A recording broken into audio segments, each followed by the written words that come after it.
All right, everybody. Third round pick is up. We did not move up, and honestly, based off the way this draft is broken, in my mind, we absolutely should not have. We did not need to. There are a lot of options here that I did not think were going to be available still. Nakobe Dean, still there. Apparently, he's got some kind of medical issue, but in our situation, we can absolutely afford to take a guy like Nakobe Dean and have him wait a year before playing because we're not going to be good in 2022 anyway, probably. So that's cool.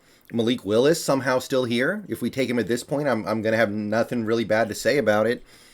My personal favorite guy who's still on the board, and I'm shocked he's here at 72, is Travis Jones. If we can get Travis Jones here, I'm declaring this draft an A+, no matter what we do tomorrow.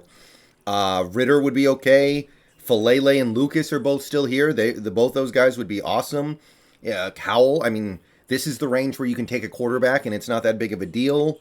I got Perrion Winfrey. I got Tariq Woolen.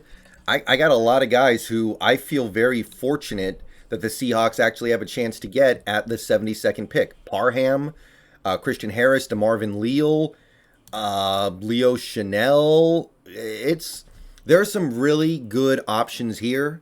So I'm not going to be too upset no matter what they do, I don't think. I guess if we took Coral, that would really disappoint me. But I wouldn't be furious because we wouldn't be married to him at that point. By the way, I took the chat off the screen because somebody's probably going to spoil the pick before it's announced, and I want to actually do like a live react to it. They're in commercial break right now, but our pick is in. We are not trading it. To give you an idea of how shocked I am about this quarterback fall, I had Carson Strong as the best quarterback available here, and he is currently not even top 3. Now, he would be in my top 3, but the consensus big boards all had him as QB6. So you've still got Willis, you've still got Coral, still got Ritter, Howell. So if we go quarterback here, I'm totally fine with that, but I got to tell you, Travis Jones is probably my favorite thing we could do here. There's not another nose tackle in this draft, and there may not be another nose tackle in the next draft like a Travis Jones. About the only bad news we've gotten in the last several picks would be Troy Anderson, who you guys know I love Troy Anderson. He went a little earlier than I was hoping.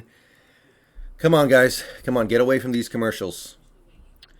This is the problem with the TV coverage sometimes. Like they tell you the pick's in, and you don't know if they're going to announce the pick in 2 seconds or 5 minutes.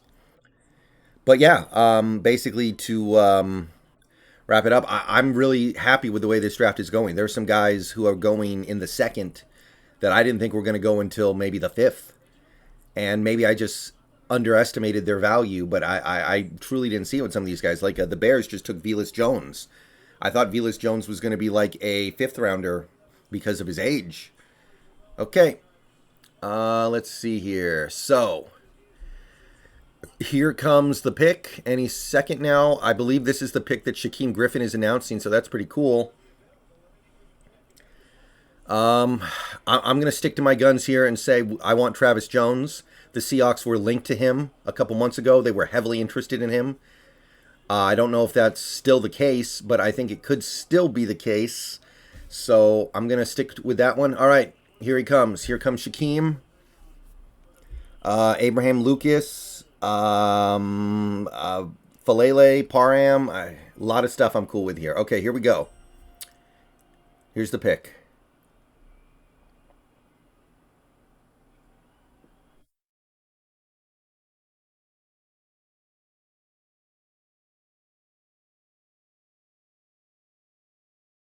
Abraham Lucas. All right, Abraham Lucas. They said he might sneak into the first. They said he was definitely going to go in the second. We say no. We get him in the 3rd round, which is where I originally had him. Let's go. Abraham Lucas. Great pick. He's not my favorite here, but he's right there. He's right there, man. Going to be a stud right tackle in the NFL. Should be ready to go immediately. And look, we're set at tackle now for as long as we want to keep these guys around, basically. Right? Cross, Lucas, these guys have low bust quotients. So you've got yourself a guy who at the very least is going to be good, and I think he has potential to be a lot better than good. It's not like Falele, where I loved Falele. I thought he had an incredibly high ceiling, but there's a lot of bust potential. But you have done a great job addressing the tackle need on this team. We now have two primo prospects. I would call Abraham Lucas a steal at this point.